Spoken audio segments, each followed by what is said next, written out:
The law can never die, but I can die. The law ain't going anywhere. We got laws that we have to be governed by in the state of North Carolina, in the county of Duplin. The law ain't going nowhere. We got to make changes to conform to the law, but the law is not going to change to conform to us. Somebody talk to me. What do you get out of these first 6 verses? Because I told you I need you to help me with it, because you don't nobody don't feel anything. You didn't get anything out of this that I didn't get out of it.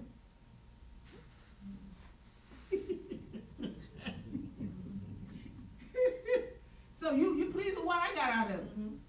Okay. No one talk about anything in these first 6 verses any further.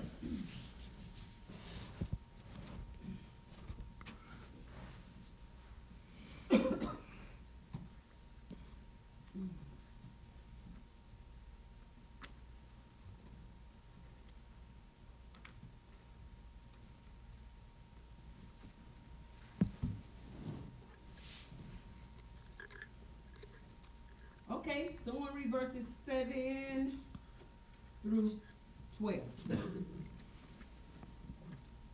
That's our next question. What shall ye say then? Is the law sin? God forbid it. Nay, I say not known. Nay, I had not known sin, but by the law. For I had not known lust, except the law had said, Thou shalt not covet.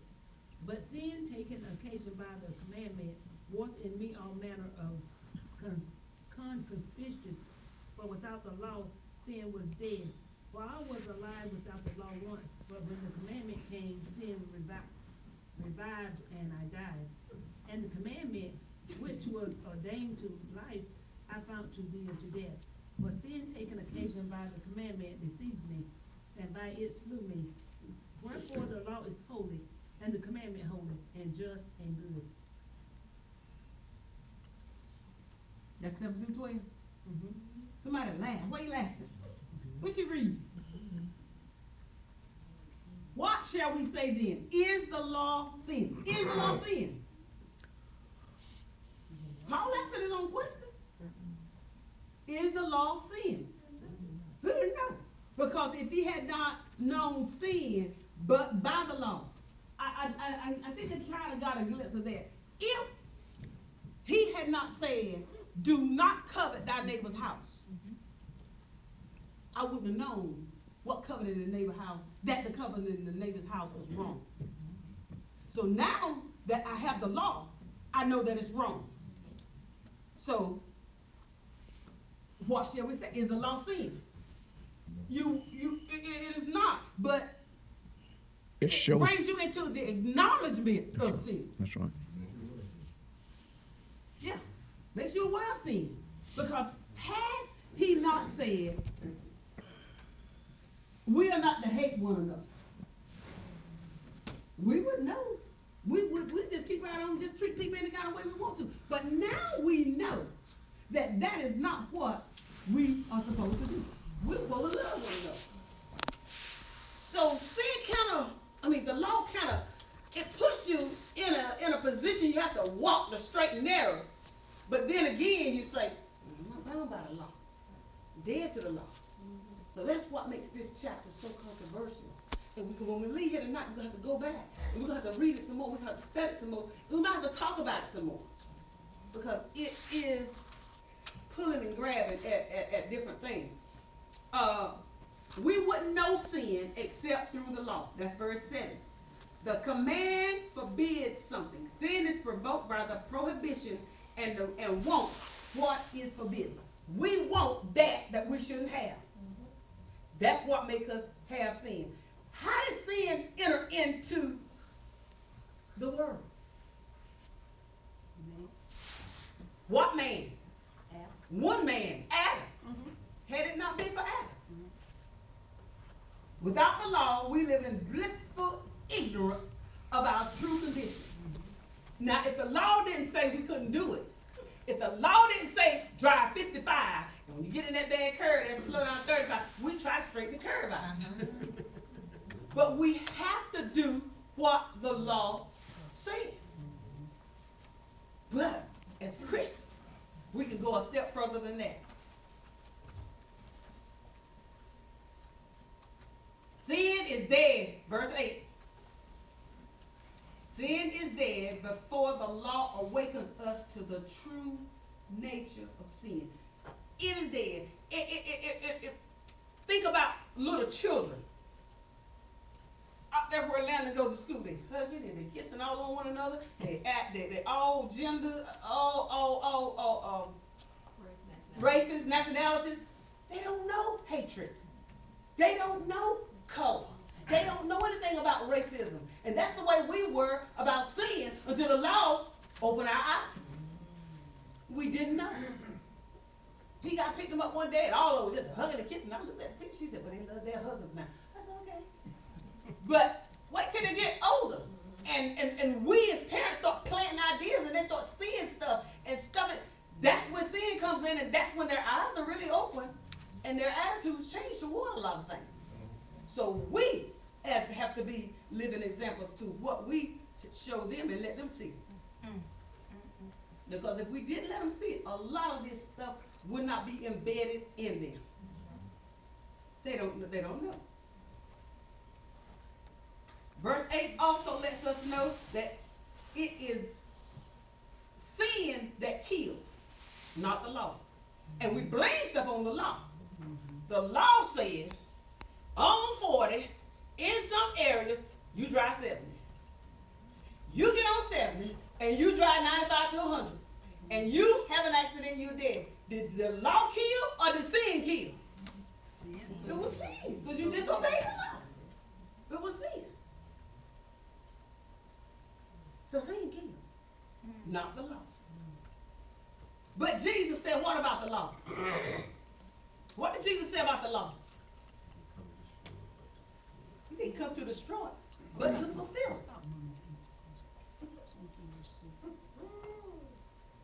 Amen. The law clearly defines the way a man must live if he is to be acceptable to God on the basis of his own performance. 7 and 10. And the commandment which was ordained to life, I found to be unto death. It is sin that deceives us. It's not the commandments. Sin deceives us. Sin kills us. We can't blame it on the command. We can't blame it on the law. For sin, verse 11 says, taking occasion by the commandment, deceived me, and by it slew me. So it's sin. It's the law. It's a sin that kills, and not the law.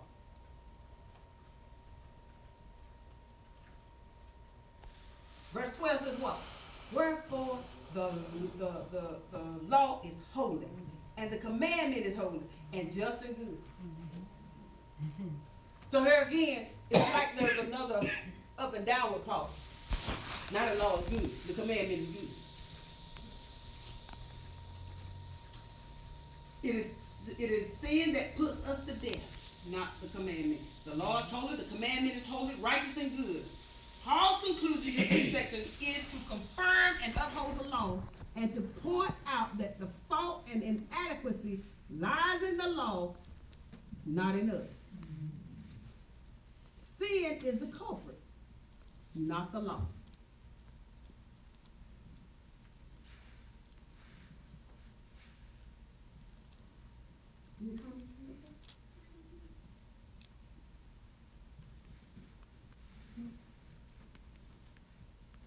And the commandment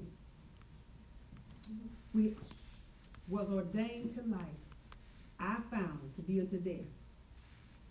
It's contradictory from what we said. Didn't I say that in the beginning? Yeah. He's up and he's down. He said that it does, and then he says that it doesn't. He says that it kills, and then he makes it law.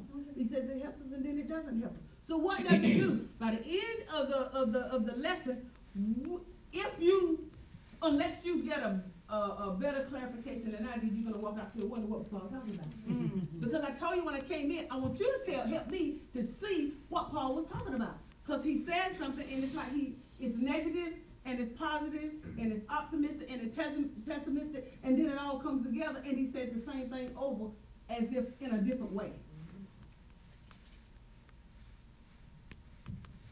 It's like I say, go to the store but don't spend all my money. That's saying it one way, bring me some change back. They're saying it another way, but that's why I said, anybody see it different than I see it? Anybody got a question? Talk to me, one. Say what? I don't have a question. Not a comment either? Oh, I'm sucking it in. Okay.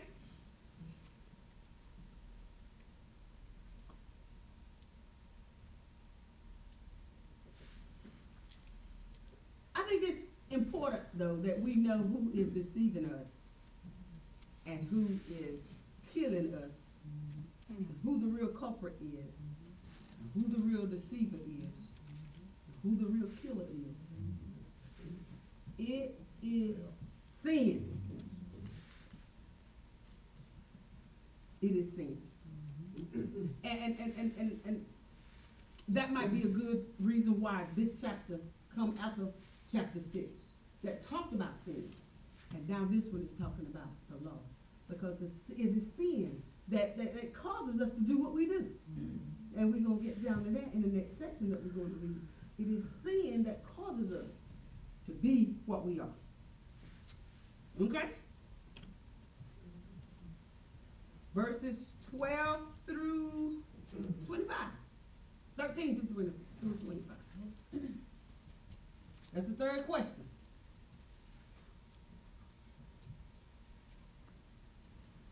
Okay, y'all can read. Somebody can read. 13 through 25. Yeah. Was then that which is good made death unto me? God forbid. For sin, that it might appear sin, working death in me by that which is good, that sin by the commandment might become exceeding sinful. For we know that the law is spiritual, but I am carnal, sold under sin. For that which I do, I allow not. For what I would, that do I not. But what I hate, that do I. If then I do that which I would not, I consent unto the law that it is good. Now then, it is no more I that do it, but sin that dwelleth in me. For I know that in me, that is, in my flesh, dwelleth no good thing.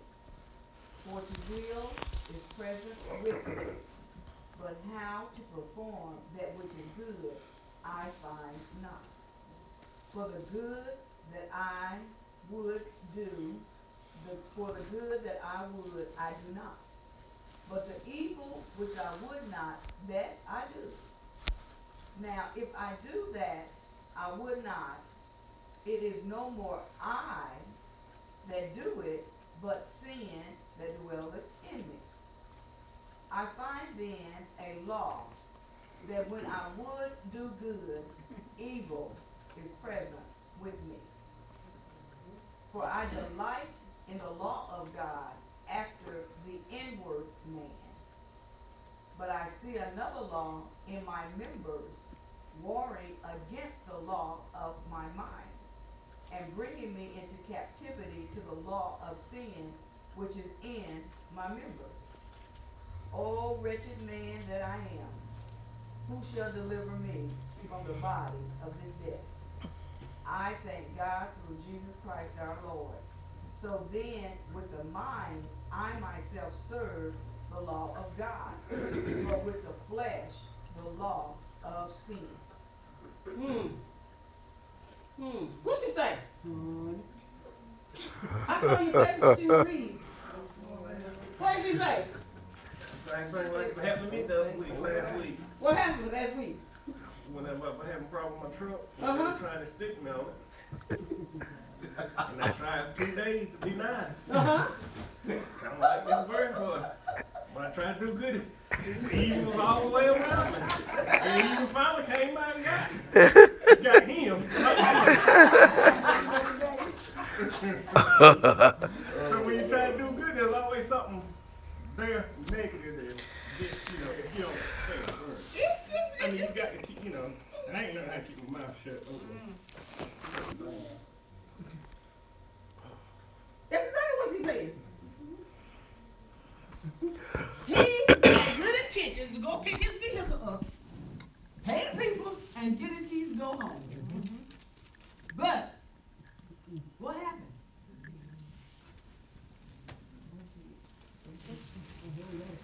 Did that which is good then become death to me? He said no. Paul said God forbid. Because it is sin that produced the death in me, according to verse 13. Through the commandment, which is good, it shows sin up as sin so we can recognize sin. Now, if they had given him his keys and he'd just gone on about his business, he would have never saw sin. Because he'd have been a happy camper, driving on with his vehicle, and everything's good. Especially if he felt like they didn't overcharge him and all that stuff. But the commandment identifies sin as utterly sinful. You have to do something to provoke somebody for sin to rise up. And there's not a one of us in here that cannot attest to that. It happens to us all the time. I don't know how long you stay mad, how long you stay upset, how long it takes for you to recognize that you need to suppress that sin and flesh. I don't know how long that takes, but it happens to the best of us. In all kinds of situations. He gave a situation. Somebody else can give another situation where it happens. But what we have to do is recognize it. He recognized it. Because he said, no, it was. Yeah, he recognized what it was. Now, when we're in trouble, it's when we don't recognize it. That is sin. And lots of times now, we as Christians don't recognize it because we want to do what? Point the finger. And blame somebody else for what happened. But that's not what Paul said. Paul said, when I try to do good, evil is ever present. And when you try to do good, have you ever said, you and your spouse had an argument, and he left. When he come back, I ain't say a word. I'm just going, I ain't say a word. I ain't just like nothing ever happened. Lord, help me to do this. You even open the door for him. I don't know what you take your time coming in here for, because you know we didn't finish that conversation. I thought we were going to have a different attitude. But it's the sin. Sin is the culprit. What causes us to do what we do? Sin.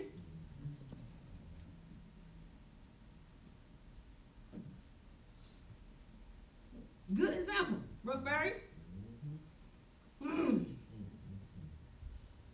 Got an example? Elder Adams?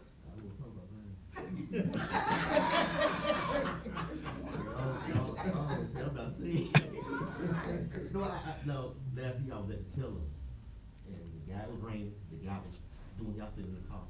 So they left the day walked up. And I said, excuse me, ma'am, I was next. So she went off and I went off. Sin.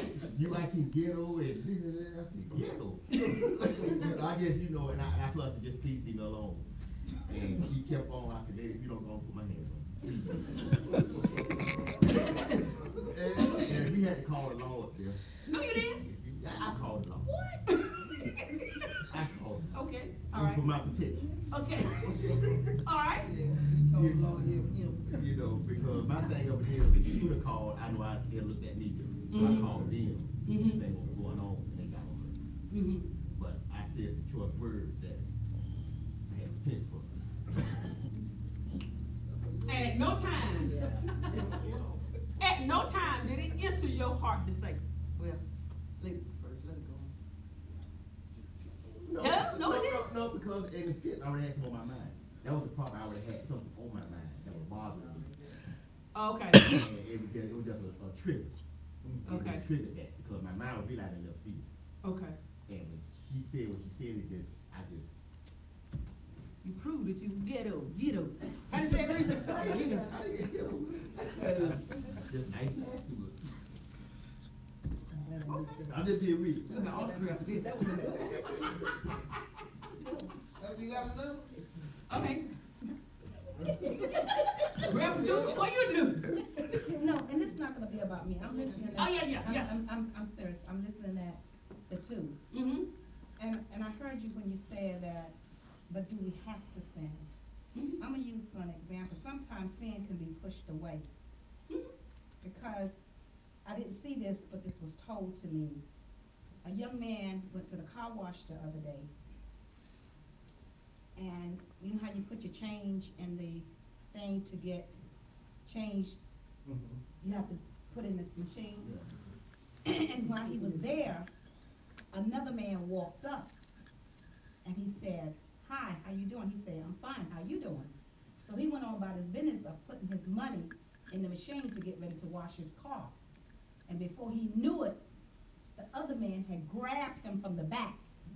And when he grabbed him, it made him turn all the way around and they was looking face to face. So then they're eye to eye on one another. And because if you got Christ in you, and I'm saying this for the person, I don't know what the person that was trying to sin saw, but he had to flee.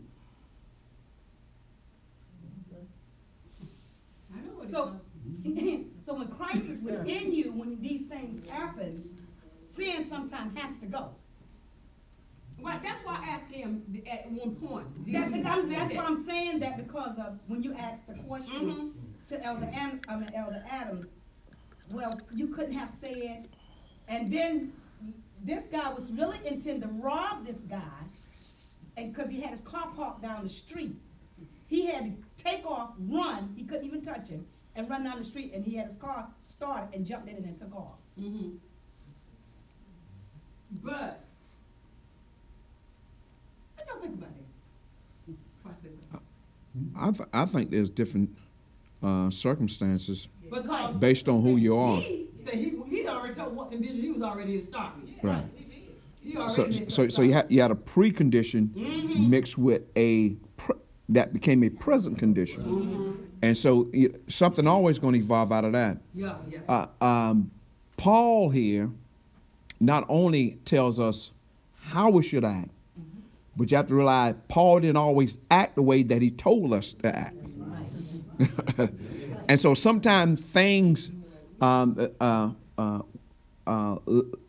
me say, here's an event that happened, and y'all know this. When they came to get Jesus, they said that the person went to grab Jesus in one of the Gospels, I can't think of it, St. John, when he went to put his hands on Jesus, the power moved him backwards. But notice now, the other gospel didn't mention that, said when they placed his hand, Peter pulled his knife. So there you had two different incidents based on how the situation is presented. So the best way if it's safety on my behalf, I'll probably be aggressive, especially if my family there, because I don't know the intent. But yet at the same time, I'm dependent on God to give me some wisdom on how to handle that situation. But I'm just like, and I'm gonna move on because I was a trained martial art. If the person hit me, I just automatically respond. Now I may have to ask for forgiveness, but that was just with my hand. You hit me, you touch me, my hand would just react. So there would probably been a reaction because of the condition I was in. Then I'll probably have to repent later. Now if they distant between us and we say something, I probably can, navigate my way. We talk about, man, do you need money? But at that close range, you spin me around. I It just, but I see your point. Right. Yeah, but I see your point, but I also can see your We point don't as know. a man of God. When they spent you around and saw the God in you, he had to go. He had to Yeah. flee. So- okay, and I'm gonna change that up just a little bit too. He could have saw the devil in his eye. If you don't get your hands on me, what's gonna go down? Cause see, no words were transpired. So when we look in a person's eyes, Okay, we can tell by, I can tell by looking in your eyes, okay, you coming at me right or you coming at me wrong? Oh, he coming at me wrong. I thought I was getting a little punk. I ain't got no punk. I'm getting away from here. And you leave. Yeah. So it could have been Either way. Either way. Yeah. But I And can that's still, still, and I know what that's God still can with do. 7. When you said in the beginning, it kind of confuses you. Mm-hmm, mm-hmm. But when I look at this person as a man of God, Mhm. as Pastor saying there, I'm looking at, that's what they looked at. I'm not even gonna try to look at him as the bad guy. Mm-hmm. You know what I'm saying? Because of who he is. Mm-hmm. Mm-hmm. So when they spin him around and he looked, because of the God in him, God made that person, he had to go. Okay, God and Adam, why couldn't that woman didn't leave him alone? I'm sorry. On that though, after the incident left, and I can see on the way home, the Holy Spirit really, I mean, He had to deal with you, didn't he? it was a rebuke I hadn't had in a long time. Oh, yeah. Because now my prayers, when I see her, I have to apologize. And you knew the woman? No, I don't know. Oh, okay. That's the thing, I don't know, but I'm gonna see her again. Mm-hmm. I'm gonna have to apologize. Mhm. The Holy Spirit will not let me rest with that. Mhm. And that's how you know, that's how I knew that, I knew I was wrong. Oh, yeah. But at the same time, I knew that I was still in God's grace because had I, and I didn't think more about it. No, I would have paid more attention about it, more about my business, but God would not let that rest. Mm-hmm. Because he had told me before I even left home, Mm-hmm. don't quote. And your faith has got to be at a certain level too, and your lifestyle, Yeah. your lifestyle has to be at a. Because Jerry used to tell us in Bible study that he picked up a many folk, and he just, as he prayed, said, "Helping them, whatever they got in their pocket, keep it in their pockets."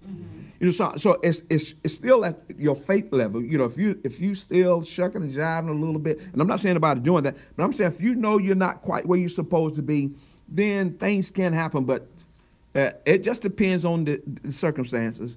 And I would just say, we have to guard ourselves at all time. Pray and let God, the best we know how, to counteract on our behalf. And then if it comes anything else, then as I'm like Reverend Nat, I got to go back and repent and ask for forgiveness. But we want everybody to go home. The key thing I've always say, when you want to go home safe, you want to try to make sure that you're not at the end of whatever the situation may be. And Paul here, he just given us a open quorum here to discuss that, because Paul met a lot of challenges. Even when Paul was standing before one of the potentates, they slapped Paul. He had to read the context. Paul almost wanted to hit him, but Paul had a backup. He said, "Why would you hit me when I'm one of y'all?" So I mean, there's a lot of things that you can throw in there based on circuit. Because we can say what we would do right now, and we can say what we wouldn't do. But until that incident hit you, then that's when you see who's the bigger man. Yeah. And can I just want to inject something real quick. The person that was standing at the machine or whatever, there was an attack beginning to be upon his life. Like Bishop was saying, different circumstance, situation, it's different. Elder Adams was standing there in his own place, minding his own business, then he became provoked. So see, you look at the aspect of it. Mm-hmm. Mm-hmm. And so, in the being provoked, because he said he was already perturbed, that's my word. Mm-hmm. So, he was easily, his flesh overrid his spirit at that time. And I don't care how saved any of us say we are. There is still that time comes that flesh overrides. Read verse 18 again. No good thing dwelleth in my flesh. I said that the other week. I told people, if you learn to know me after my flesh, you will not like me. Exactly. So you need to learn my spirit, and not the things you dislike about me or the things you see in the natural about me. Mhm. You need to know me by the spirit, and you'll love me. Mm-hmm. For I know that in me, Mm-hmm. Paul says, that is in my flesh. Why did he put that in parentheses? Isn't it parentheses in your Bible? That is in my flesh. Is it parentheses in your Bible? Mm-hmm. In me. Then he said, that is in my flesh. Why did he say that? Why is that in parentheses? Because if we take that out, what it reads? For I know that in me dwelleth no good thing. But if he got the Spirit of God, something dwells in him is good. Mm-hmm. So that's why he said, that is in my flesh. In the flesh. You don't want to know me in my flesh. Paul said, you don't want to deal with me in my flesh. But in my spirit, there is something good. And here's, What the will is present with me, but how to perform that which is good, he's asking you. let me say this. Don't forget Paul's disposition when he was Saul. Saul will put a knife to you. You got to study history. I know we read a little context in the Bible. But Paul would go get Christians. If they didn't come peace, they bind them. And when you got to grab a man, you going to fight. So I'm saying, and Paul knew the law then. He knew it. Oh, yeah. But it takes the Spirit of God to enlighten us. The Lord, because we say the Lord will fight my battle. That's spiritual. That's real spiritual. Yeah. But how often do we really let what that Bible says be the final authority of our lives? Yes. This is one thing where people struggle with deliverance, is that we cannot sit and talk about what we go through. We got this persona that we always say, my Holy Ghost feel that can go wrong. Now, I'm saying that because I had a discussion on the job. Because when folks are looking at you, and they're going through, and they wonder why am I going through, you're not going through, but you never open up and know that I go through just like you. Just like you go through. As a matter of fact, it might be worse. But be worse. But until we can sit and be open and honest, that I stubbed my toe today, or I slipped down the steps today. I'm just paraphrasing, Right. and let folks know that all my days are not blessed days as you would think they are. That I have some bad days. People struggle with their deliverance because they feel like that. I can't get delivered, but you know, because I'm always come home. So we got to be able, and I like this saying, because I'm to the point now, you know, yeah, I have my bad days. I don't mind telling because that's between me and the Lord. Now you can judge me on how you want to judge me, but as long as me and God know. Got it together. I was listening to a sermon preached a couple of weeks ago by John Howard Wesley. He said, I wonder what y'all think about y'all. Wonder what you would think about me if you know I almost cussed today. Because we look at, okay, you know, we got put up, and that's exactly what he was saying. We got all this big audience out here, and everybody thinking that everybody is living holy than thou, and we have made a mistake today. We haven't almost done something today. We haven't almost said something today. But every one of us in here have almost done something. Almost. And had it not been for the grace of God, we would have done it. That and some more. But it's just the grace of God. It's just his grace. Amen. And that's why he put it in parentheses. He said, that is in my flesh. There ain't no good thing. And I like that. Y'all wouldn't like me if I was in my flesh. And when we find ourselves in our flesh, what we gotta do? We gotta go to God. We gotta get out on our knees. We gotta pray. We gotta ask for forgiveness. We gotta ask for deliverance, because that is not where he wants us to be. But it's there. The spirit and the flesh is always present. They run against one another. When I want to do good, evil is always present. That's what Paul just said. I want to do good. I'm going to do good today. Ain't hurt nobody's feelings. Ain't going to let nobody hurt my feelings. Before you can get out that door. Before you can get out the door, because the phone's going to ring. Yes. Anything's going to happen. Something is going to happen. But we've got to stay rooted and grounded. Now that reminds me, this is the character that I always negate this to, is the Incredible Hulk. Because the Incredible Hulk, Yeah. They said it. Incredible Hulk, when he is a David Banner, Mhm. he don't bother Don't bother nobody. nobody. He is that humble person, that spiritual person.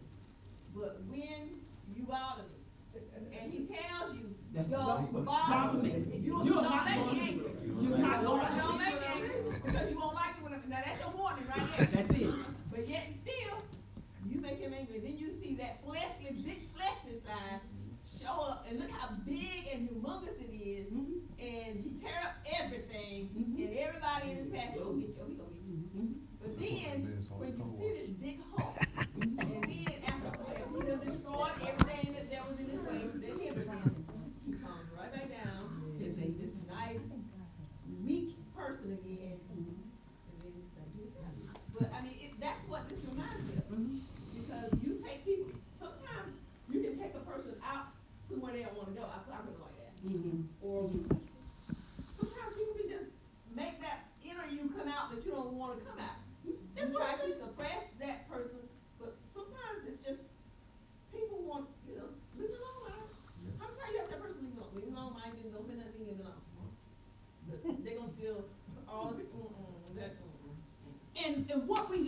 what we gotta realize is that once we say we are followers, as Irvin and I said, of the way, once we say we're a follower of the way, following Christ, you gotta know. The Bible says, arms yourself like people gonna push your button. Yeah. They will push your button. And Satan knows exactly what button to push. Know which one to push. Know which one to push. They gonna push your You know button. about you, what? Yes. Sometimes we never give God a chance to flex his muscles. You know, we use that. But I remember seeing something on, it might have been on Facebook, when this leopard or whatever was chasing this little cub bear. That little cub was getting it, but sliding sideways. When he finally got away and stood back, the cougar, whatever, slowed up. And the little cub thought he was doing it by saying, yeah. But behind him was Mama Bear. Stood up like this with a paws open. That's what stopped that. And sometimes we have to let God flex himself and let the enemy see that it ain't me. It's the God that's in me. And then, yeah, that's what I was getting ready to say. And that could have been, I mean, you face to face with me, but there's somebody bigger than me. And that is what he's talking, what this is talking about. We don't have the power to do good by ourselves. We need the Holy Spirit. We need the hug to come out. We need the Mama bird to come out. We need somebody to come out that's bigger than we are. We cannot do this thing by ourselves. If you go back and look at Deuteronomy when God was giving him the law, talking about him, I was like visualizing the stuff that I was reading. I was like, how can they? You know, God said, don't do this, don't do that. Okay. I'm like, how can you not do? You know, he was just that strict. But if you look at what he was saying, I don't want you to be like the things around you. That's why I'm telling you not to do this. If you look around us, you know, what we're on now, we understand why the law, why is grace there? Because God said, I want you to be a light to what's around you. So he was very, very strict to Israel. Oh, yeah. And will put them to death in a heartbeat, stone, kill them. And I was like, you know, so if we were still upon what he was doing then, how many would be alive now? How many would have not been stoned by now? Some of the stuff that he said not to do, we do, they put it there for right here. Right then and there. Ananias and Sapphira. Right then and there.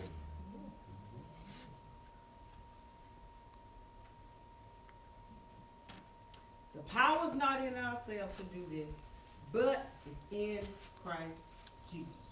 In verse 18, we ought to all move. That is in my flesh. To us, no good thing. You can't tell me that there's not, I'm not a good thing. In my flesh, I'm not. But in Christ Jesus, I am. Who I am by the grace of God. Amen.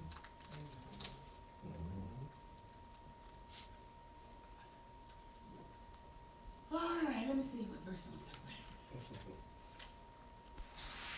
about. Now, if I do that, I would not. It is no more I that do it, but sin that dwelleth in me. Now, what Adam did wasn't Adam. What I gotta do with Alvin? Go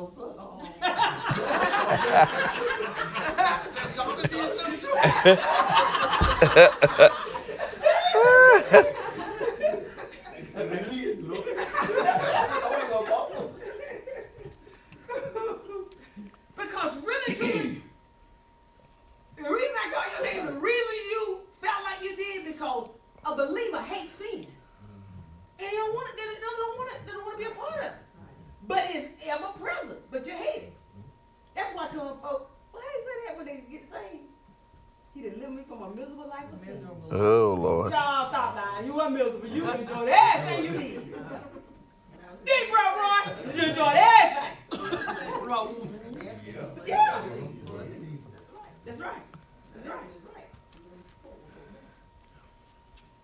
So the believer sins and he hates it. She hates it.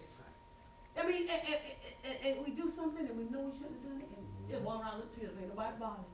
You just know you've been in the wrong, and the Spirit of God is beating you up. Until you And if it doesn't, there's something wrong with it. there's something wrong. That's not something wrong if it doesn't.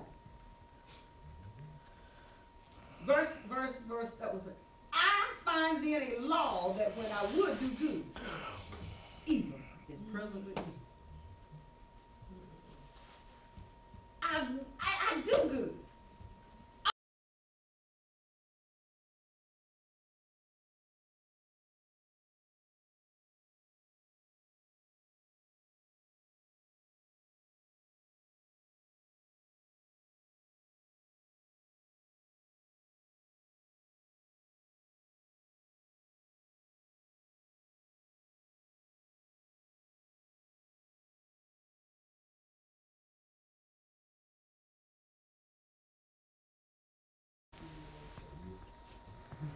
Exactly.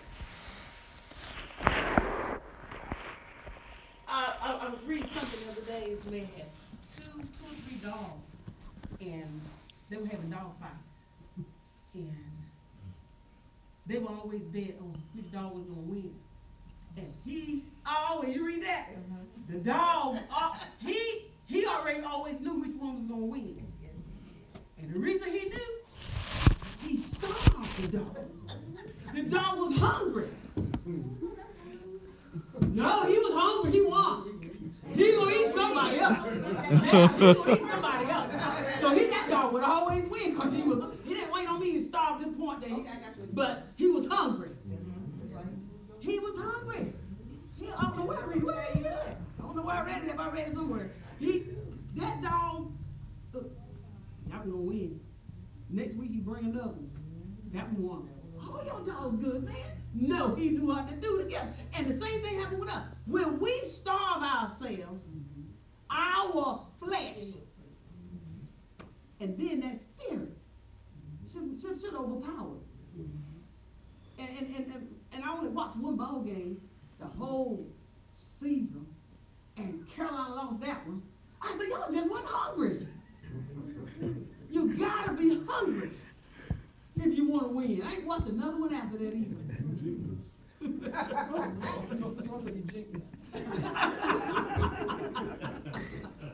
I did not wrote the first one I watched. They lost. I said, this is it. But the Israelites could do, there was nothing that the Israelites could do to break the power of the Egyptians over them. They needed a deliverer. There is nothing that we can do to break the power of sin over our lives. We need a deliverer. And that deliverer is Jesus the Christ. But I see another level. Oh, wretched man that I am. He acknowledged who he was. A wretched man. But no, we saw. People can't sit beside me because they from the hood. They get up. We all this. We're wretched. We're no better than anybody else. Not for the grace of God. We all be the same boat. So instead of thinking we're better than somebody else, we need to be thanking God that He has delivered us.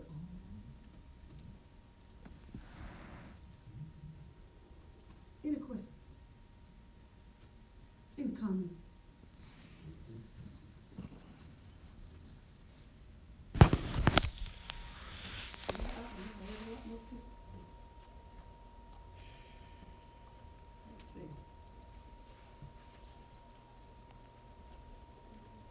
I believe that Jesus Christ is my deliverer from sin.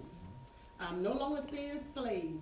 I'm no longer a prisoner of sin, but I'm a prisoner of Jesus Christ. My help comes not from myself, but from my Savior. Victory does not come through our fleshly schemes and self-improvement methods. Victory comes only through and in the living God. Can't save yourself. Can't live a Christian life by yourself. Can't do anything that we want to do by ourselves. Because when I want to do good, evil is making me not do what I want to do. And I know, and I'm going to say it because it's my brother. I know that there's a lot my brother could have said because he sat at my dining room table and tell me a lot. And I tell him, I said, you just do right, is evil that causes people to provoke you to do what you don't want to do. That's what it is. Now, don't you know the enemy is mad because he doesn't do what he used to do? Mad because I don't do what I used to do. Mad because you don't do what you used to do. But some of us may be a little stronger than another. So what we got to do is keep each other lifted up in prayer. What Reverend Tudor can take, I might can't take. So she don't need to walk around talking about I'm better than she. She need to be praying for me, so I can reach the plateau where I can handle my flesh, because that's the issue. Flesh. Sin is the issue, and we gotta always remember that there is a war. Whether we going to pick up our vehicle, whether we going to the teller, whether we going to work, whether we going to bed at night with our spouse, there is a war going on. Any comments? Any questions? Feel better about chapter 7 than you did when you came.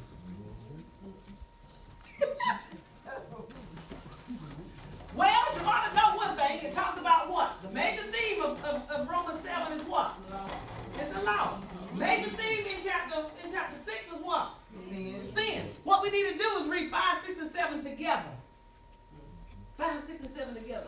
Yeah, you when you finish reading too. I said, what in the world did I just read? Any comments? Any questions?